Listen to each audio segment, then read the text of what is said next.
जय हिंद दोस्तों। आज हम यहाँ पर फ्रैक्शन से रिलेटेड डिवाइड को जानेंगे, जैसे कि विस्तार में जानेंगे। हालांकि शॉर्टकट में तो सभी को मालूम है, लेकिन विस्तार में जानेंगे।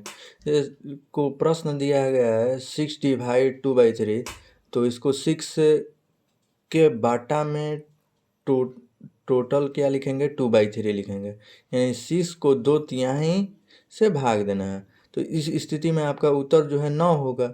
ठीक है, अगर डायरेक्ट बनाना है तो डायरेक्ट बना लेंगे और 9 आंसर ले देंगे डायरेक्ट बना के। देखिए, अब इसी क्वेश्चन को अगर हमको डायरेक्ट बनाना है 6/2/3, तो यहाँ पर नीचे कुछ नहीं यानी 1 है, तो यहाँ पर 6/1 रखेंगे और ये डिवाइड की जगह पे क्या करते हैं, मल्टीप्लाई करते हैं और इसको पलट देंगे। तो क्या हो जाएगा, 6×3 = 18, 18 के बटा में 2 कितना हो जाएगा, 9 आंसर आ जाएगा। ठीक है, या कोई कोई ऐसे भी बनाते हैं इसको कि 6 आप भाग भाग का मतलब बाटा कर देंगे टोटल को और 2/3 करेंगे। तो यहाँ से क्या करेंगे, 6 को ऐसे ही छोड़ देंगे या इसको पलट देंगे, 3/2 हो जाएगा। यहाँ पर भाग में है तो ऊपर जाकर मल्टीप्लाई में हो जाएगा। ऐसे भी करके बनाते हैं। ठीक है, तो 9 आएगा ऐसे भी। तो मतलब कहने का मतलब ये है कि शॉर्टकट में बना सकते, लेकिन विस्तार में समझेंगे। आइए, तो यहाँ पर क्या है, प्रोसेस में कह रहा है कि सबसे पहले पूर्ण संख्या जो है हमारा होल नंबर 6 है को भिन्न रूप में लिखेंगे, तो 6 के बटा में 1 हो जाएगा और डिनोमिनेटर में 1 आ जाएगा, तो 6 के बटा में 1। और फिर जो है क्या करेंगे, KCF नियम लगाएंगे, यानी कीप चेंज फ्लिप नियम लगाएंगे। यानी 6/1 को वैसे ही छोड़ देंगे और चेंज करेंगे क्या, डिवाइड को की जगह पे मल्टीप्लाई करेंगे और फ्लिप करेंगे किसको, 2/3 को फ्लिप कर देंगे, यानी रेसिप्रोकल करेंगे तो 3/2 हो जाएगा।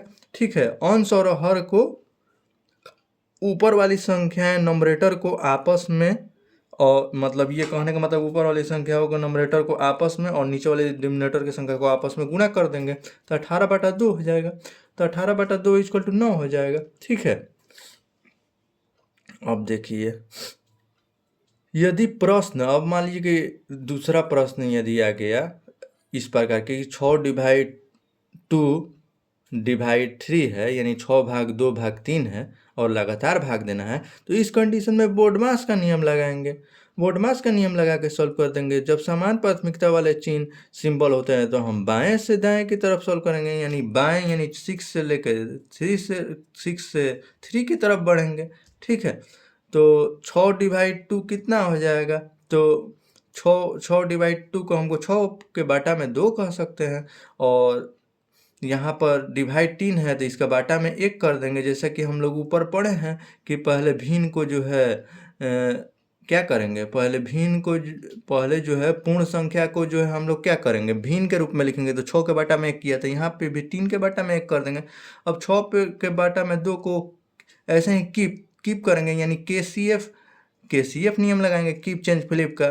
तो इसको ऐसे ही रख देंगे, कीप कर देंगे और यहाँ पर चेंज करेंगे क्या, भाग के जगह पर मल्टीप्लाई कर देंगे, यानी गुणा कर देंगे। और इसको जो है फ्लिप करना है, 3/1 को 1/3 कर देते 1 आ जाएगा। यह सेकंड प्रोसेस में क्या कर सकते हैं कि 6 को डिवाइड कर देंगे 2 से, तो 2 3 6 होता है, 3 हो जाएगा, 3/3 1 हो जाएगा। ऐसे भी बना देंगे। अब देखिए यहाँ पे सिंपल वेज ऑफ सॉल्विंग है। अगर आसान से में सॉल्व कर सकते हैं इसको 6/2/3 को, तो ऐसे लिख देंगे 6 के टोटल के बटा में 2/3 या 6/2/3। अब यहाँ से डायरेक्ट सॉल्व कर देंगे, 6 को ऐसे ही छोड़ देंगे, 2/3 को जो है 3/2 कर देंगे, मल्टीप्लाई में जाएगा तो 9 आ जाएगा। ठीक है, ये ऐसे। अब देखिए यहाँ पर जो है क्या कहा जाता है, 6 अब दूसरा एग्जाम्पल लेते हैं। तो 6 के भाग में 2 है। ठीक है, 6/2 है और डिवाइड 3/2 है। ठीक है, तो यहाँ पर क्या करेंगे कि 6 के बाटा में 6/2 और यहाँ पर टोटल के बाटा में जो है यानी डिवाइड में क्या है, 3/2 है। तो अब इसको क्या करेंगे कि 6 के बटा में 2 को ऐसे ही रखेंगे, कीप करेंगे और चेंज करेंगे किसको, डिवाइड की जगह पर मल्टीप्लाई करेंगे और फ्लिप करना है किसको, 3/2 को 2/3 कर देंगे तो 2 हो जाएगा। यहाँ पर हमने भिन्नों के भाग को समझा, यानी भिन्न में जो है फ्रैक्शन टर्म में डिवाइड कैसे करेंगे। अब मिक्स्ड फ्रैक्शन के बारे में जानेंगे। तो मिक्स्ड फ्रैक्शन जो है हमारा एक जो है इसको मिक्स्ड नंबर भी कह सकते हैं, इसको हिंदी में मिश्रित भिन्न कहते हैं। इसमें जो है हमारा एक होल नंबर होता है and mixed fraction is a combination of a whole number, एक पूर्ण संख्या होती है जो कि 0 से स्टार्ट होती है, और एंड अ प्रॉपर फ्रैक्शन, और प्रॉपर फ्रैक्शन होता है representing a value greater than 1। तो देखिए यहाँ पे कि यहाँ पर जो है ये हमारा होल नंबर है, ये देखिए मिक्स्ड फ्रैक्शन है, तो यहाँ पर ये हमारा होल नंबर है, ठीक है। और ये हमारे 1/3 जो है प्रॉपर फ्रैक्शन में है, क्योंकि नंबरेटर वाला वैल्यू जो है छोटा है डिनोमिनेटर वाला वैल्यू से, ठीक है। तो कोई पूछेगा कि मिक्स्ड फ्रैक्शन जो है किसका कॉम्बिनेशन होता है, तो होल नंबर और प्रॉपर फ्रैक्शन का, ठीक है। अब इसी को अगर करेंगे ऐसे मतलब फ्रैक्शन टर्म में करेंगे मिक्स्ड फ्रैक्शन को, तो 2×3=6 होगा, 2 और 3 का गुना होता है तो 2×3=6 हो जाएगा, और 6 एक 7, 7/3 हो जाएगा, तो 7/3 हो जाएगा। तो ये हमारा इम्प्रॉपर फ्रैक्शन में चला जाएगा, क्योंकि 7 जो है ऊपर वाला जो है। अब देखिए इसको बढ़िया से समझ लीजिए। जैसे मान लीजिए कि दो 2×1/3 है, 2 पूर्णांक 1/3 है, तो इसको जो है अगर गुना करेंगे, ये 2 और 3 गुना होता है, ऊपर वाला जुट्टा है तो 2×3=6, और ऊपर वाला नंबरेटर जुट्टा है यानी अंश जुट्टा है, तो जुट्टा है 1।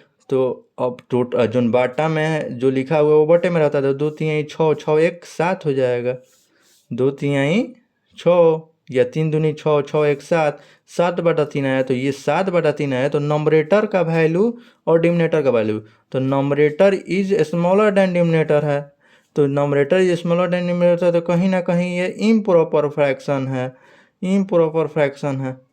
तो हम जान गए कि इम्प्रॉपर फ्रैक्शन को का जो है उसको जो है ऐसे मिक्स्ड फ्रैक्शन में लिखा जाता है, ठीक है।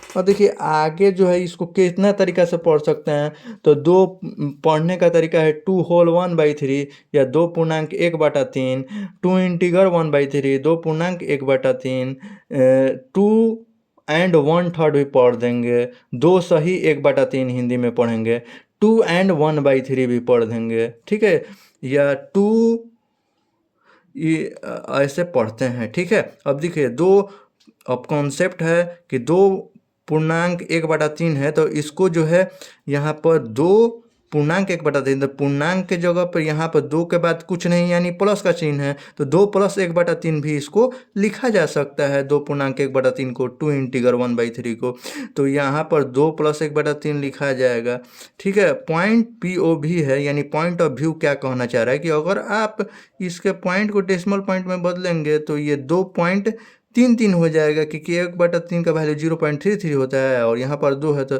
2.33 बनेगा, जो कि 1 से बड़ा होता है, 1 से बड़ा वैल्यू होगा। और यहाँ पर ऑलरेडी बोला है परिभाषा में कि प्रॉपर फ्रैक्शन होल नंबर और प्रॉपर फ्रैक्शन का जो है कॉम्बिनेशन होता है, और रिप्रेजेंट करेगा वैल्यू 1 से ज़्यादा। Essentially, wherever you see, just imagine a value plus sign between the whole number, यहाँ पर प्लस साइन होता है, तो ऐसे भी लिखा जा सकता है। टू अंडरस्टैंड वाई जो है 2 1/3 represent 2+1/3 means a value greater than 1, 1 से ज़्यादा होगा, और यहाँ पर आप देख भी रहे हैं कि 1 से ज़्यादा है। अब देखिए एग्जाम्पल से समझेंगे कैसे 1 से ज़्यादा हो रहा है, यानी 2 होल पिज़्ज़ा है कोई, and another 1/3 of pizza on a separate plate में है, तो टोटल पिज़्ज़ा 2 फुल पिज़्ज़ा है और 1/3 ऑफ अ पिज़्ज़ा है। This gives you a pizza of total 2.33 pizzas which is definitely more than just 1 pizza, यानी एक पिज़्ज़ा से greater than है, यानी फार्मूला को जो है फार्मूला बोल रहे हैं, सॉरी, डेफिनीशन को जो है ये मतलब डेफिनेशन को ये कृतार्थ कर रहा है, मतलब डेफिनेशन को जो है ये प्रिवेलेंट कर रहा है। जो डेफिनेशन जो लिखा है कि वैल्यू ग्रेटर देन 1 होना चाहिए, तो वैल्यू ग्रेटर देन 1 हो जा रहा है पूर्णांक के वैल्यू और फ्रैक्शन के वैल्यू को ऐड करने पर, यानी कहने का मतलब है होल नंबर और प्रॉपर फ्रैक्शन के वैल्यू को ऐड करने पर ये 1 से ज़्यादा हो जा रहा है। Parts of a mixed fraction, तो मिक्स्ड फ्रैक्शन किसका किसका बना हो रहता है, तो हम ऑलरेडी परिभाषा से हम लोग जान गए हैं कि होल नंबर और प्रॉपर फ्रैक्शन का बना रहता है, और होल नंबर में जो है इंटीगर पार्ट को इंटीगर पार्ट जो है हमारा रिप्रेजेंटिंग कंप्लीट यूनिट्स 1 2 3 ऐसे दर्शाएगा, और the fraction part where the top numerator is smaller, top numerator देखिए स्मॉलर है और डिनोमिनेटर जो है ग्रेटर होगा। ठीक है, अब मिक्स फ्रैक्शन में जो है हमारा दो पार्ट होते हैं, होल नंबर। मिक्स फ्रैक्शन हमारा दो पार्ट से मिलकर बना रहता है, होल नंबर और प्रॉपर फ्रैक्शन से। और the minimum whole number use in a mix fraction is one, minimum जो यूज होता है तो वन होता है। Proper fraction adds a little more value like 0.5 0.25 etc, therefore one plus any fraction will always be more than one, एक से ज़्यादा होगा। तो देखिए 1.1/5 है, तो इसको जोड़ेंगे तो 1.5 होगा, और इसका वैल्यू जो है ग्रेटर होगा 1 से। अब देखिए 2.1/3 को 2 परफेक्ट 1/3 बोलना भी गलत नहीं होगा, क्योंकि लेकिन ये बोलचाल की भाषा में कैजुअल लैंग्वेज में उपयोग होता है, इसलिए जो इससे पहले बोले लिखवाए हैं वही जो है सही होता है बोलने में। अब देखिए यहाँ पर 2 and 1/3 भी पढ़ सकते हैं और 2 and 1/3 भी पढ़ा जा सकता है। परफेक्ट शब्द बोल सकते हैं, लेकिन इसमें दिक्कत क्या है कि मैथ्स में परफेक्ट शब्द का अपना एक अलग मतलब होता है परफेक्ट नंबर से, जो कि क्लास 6 में आर्य सवाल में आप लोग पढ़े होंगे। ठीक है, तो इसलिए परफेक्ट वर्ड यूज नहीं करते हैं ज़्यादातर, 2 इंटीगर 1/3 या 2 होल 1/3 यूज करते हैं। हम mixed fraction to proper fraction करना है, यानी मिक्स्ड फ्रैक्शन को प्रॉपर फ्रैक्शन में करना है, तो हम जानते हैं कि मिक्स्ड फ्रैक्शन को प्रॉपर फ्रैक्शन में करने के लिए an proper fraction is a fraction where the top number is larger. Improper fraction जो है और हमारा उसमें जो है टॉप नंबर जो है, जो ऊपर का नंबरेटर वैल्यू जो है वो ग्रेटर होता है और डिनोमिनेटर का वैल्यू स्मॉलर होता है, और उसी को हम लोग मिक्स्ड फ्रैक्शन में करते हैं। ठीक है, तो यहाँ पर जो है मान लीजिए where top number is larger than the bottom number, to convert a mixed fraction like 3 integer 2/5 multiply करते हैं, तो पहले जो है 5 और 3 को मल्टीप्लाई करेंगे तो 15 होगा, फिर ये ऊपर वाला जो नंबरेटर का वैल्यू को जोड़ेंगे तो 17 होगा, और ये जो हमारा ओरिजिनल जो right this number over the original denominator में लिखेंगे तो 17/5 होगा, और वैल्यू जो है स्मॉलर होगा। ठीक है, तो और ये हमारा इम्प्रॉपर फ्रैक्शन होगा। अब देखिए यहाँ पर अगर मिक्स्ड फ्रैक्शन को इम्प्रॉपर फ्रैक्शन में कर रहे हैं तो मिक्स्ड फ्रैक्शन को मिश्रित भिन्न कहते हैं, इम्प्रॉपर फ्रैक्शन को विषम भिन्न या अनुचित भिन्न कहते हैं। तो इम्प्रॉपर फ्रैक्शन में क्या होता है कि जो नंबरेटर वाला जो वैल्यू जो है वो बड़ा होता है और डिनोमिनेटर वाला वैल्यू जो है वो छोटा होता है, यानी एन जो है एन का वैल्यू जो है N is greater than D होता है, ये डिनोमिनेटर होता है। अब इम्प्रॉपर फ्रैक्शन में जो है हमारा इम्प्रॉपर फ्रैक्शन में जो है हमारा to improper fraction to mixed fraction यदि करेंगे तो यहाँ पर देखिए इम्प्रॉपर फ्रैक्शन को अगर मिक्स्ड फ्रैक्शन में करेंगे ना, इम्प्रॉपर फ्रैक्शन को मिक्स्ड फ्रैक्शन में करना है तो डिवाइड करना पड़ता है। अब देखिए तो इम्प्रॉपर फ्रैक्शन हमारा क्या है, 11/4 है। अब 11 को जो है 11 जो है हमारा उसको किससे डिवाइड करना है, 4 से डिवाइड करना है, तो डिवाइड करेंगे तो यहाँ पर जो है यह हमारा याद रखिएगा हमेशा जो डिविजर वाला पार्ट है वो हमेशा कहाँ पर जाएगा, डिनोमिनेटर में जाएगा, और जो रिमाइंडर वाला पार्ट है वो नंबरेटर में जाएगा। ठीक है, और जो कोसेंट वाला पार्ट है वो होल नंबर में यानी इंटीगर में जाएगा, और डिवाइडेंट वाला जो है ऐसे ही रहेगा। ठीक है, तो यहाँ पर देखिए 11/4 हमारा इम्प्रॉपर फ्रैक्शन है, अनुचित भिन्न है या विषम भिन्न है, तो उसको हम लोग जो है मतलब मिक्स्ड फ्रैक्शन में बदल रहे हैं। तो यहाँ पर देखिए कि ये भाग किए 11 जो है उसको 11 को भाग करना है 4 से, तो 11 को 4 से भाग किए, तो यहाँ पर जो है हमको ये डिविजर है हमारा, ये कोसेंट हो गया, ये रिमाइंडर हो गया, ये सारे चीज़ मिले तो अब इसको सेट करना है और मिक्स्ड फ्रैक्शन बनाना है। तो यहाँ पर जो कोसेंट वाला पार्ट है वो इंटीगर में चला गया, दो पूर्णांक हो गया, ये इंटीगर में चला गया, और रिमाइंडर वाला पार्ट जो है हमारा नंबरेटर में चला गया, ऊपर चला गया, और डिविजर वाला पार्ट जो है हमारा डिनोमिनेटर में चला गया, तो ये तैयार हो गया 2.3/4 हो गया।